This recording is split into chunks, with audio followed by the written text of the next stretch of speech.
Hi అండి, అందరూ ఎలా ఉన్నారు? ఈరోజు మనం మంచి రోస్టెడ్ ఫిష్ ఫ్రై చేసుకుందాం. దానికి కావాల్సింది ముందు మసాలా పేస్ట్ చేసుకోవాలి. 1 స్పూన్ జీలకర్ర, 1 స్పూన్ ధనియాలు, హాఫ్ స్పూన్ గసగసాలు అండ్ 2 లవంగాలు, 2 యాలక్కాయలు, చిన్న దాల్చిన చెక్క ముక్క, జింజర్ వేసుకోవాలి. తర్వాత వెల్లుల్లిపాయలు కొంచెం ఎక్కువ వేసుకోండి. అంతా పేస్ట్ చేసి పెట్టుకోవాలి. అలాగే మనం ఆనియన్ పేస్ట్ కూడా చేసి పెట్టుకోవాలి. నేను 2 ఆనియన్స్ పేస్ట్ చేసి పెట్టాను. ఇప్పుడు మనం తీసుకున్న ఫిష్కి సరిపడా ఉప్పు, పసుపు ఇలా మిక్స్ చేసి అన్నిటికీ చక్కగా 2 సైడ్లు చక్కగా పట్టించాలి. ఇదే మనకి ఫిష్కి చాలా మంచి టేస్ట్ ఇస్తుంది. దీన్ని ఇప్పుడు చక్కగా మనం ప్యాన్లో ఆయిల్ వేసుకొని ఫ్రై చేసుకోవాలి. ఇది మా అమ్మమ్మ స్టైల్ అండి. చాలా బాగా చేస్తుంది మా అమ్మమ్మ కొంచెం గ్రేవీగా చేస్తుంది. కానీ మా ఇంట్లో కొంచెం డ్రైగా ఇష్టపడతారు. సో డ్రైగానే మేము చేసుకుంటాం. ఇప్పుడు మనం ఒక ప్యాన్ పెట్టుకొని ఆయిల్ వేసుకుందాం. ఫిష్ ఫ్రైకి కొంచెం ఆయిల్ ఎక్కువే పడుతుంది. నేను కోల్డ్ ప్రెస్ ఆయిల్సే యూస్ చేస్తానండి. ఇక్కడ నేను గ్రౌండ్నట్ ఆయిల్ యూస్ చేశాను. ఇలా మనం 2 సైడ్స్ చక్కగా ఫ్రై చేసుకోవాలి. ఇక్కడే మనకి ఫిష్ అంతా బాయిల్ అయిపోతుంది.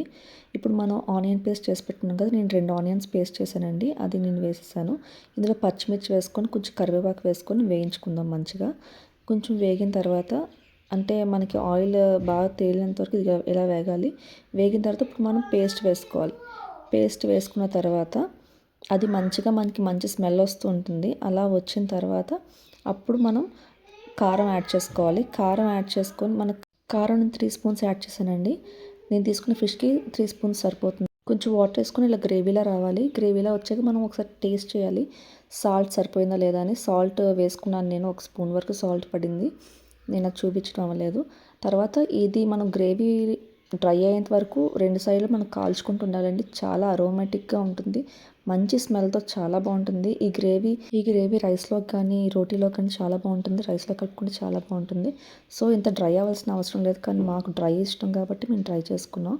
మా అమ్మమ్మ కొంచెం గ్రేవీగానే చేసేది. రైస్లో కలుపుకుంటే చాలా బాగుండేది. నచ్చితే లైక్ చేయండి, షేర్ చేయండి, సబ్స్క్రైబ్ చేయడం మర్చిపోకండి. Thank you.